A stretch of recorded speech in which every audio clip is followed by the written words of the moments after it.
Pemberlakuan PPKM darurat berdampak besar pada omset penjualan ribuan pedagang di Pasar Kliwon, Kudus. Karena pengunjung pasar turun drastis. Akibatnya, omset para pedagang turun hingga 90%.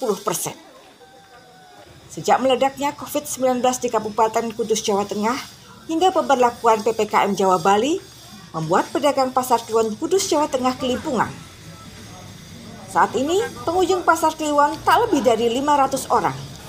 Itu artinya, pembeli di pasar grosir terbesar di Pantura Timur, Jawa Tengah tersebut turun hingga 90% dibanding hari biasa.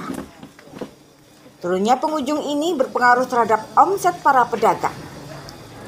Pasar Kliwon sejak dahulu dikenal sebagai pasar induk yang digunakan untuk pedagang di daerah lain seperti Jepara, Pati, Rembang, dan Grobogan untuk niaga khususnya garmen. Menurut Ketua Himpunan Pedagang Pasar Kliwon Kudus, Sulistianto, dari 2.500 pedagang di Pasar Kliwon Kudus hanya bisa bertahan saja. Jelas saat kondisi Pasar Kliwon PPKM darurat ini sangatlah turun drastis. Jadi ketika Pasar Kliwon itu tingkat pengunjungnya itu rata-rata 5.000 orang setiap hari biasa. Itu sekarang paling tinggal 500-an orang, itu pun tidak ada. Jadi kita boleh dikatakan baik tingkat kunjungan maupun tingkat pendapatan di Pasar Kliwon itu turunnya hampir 90%. 90%. Rata-rata ini kita ya hanya bertahan.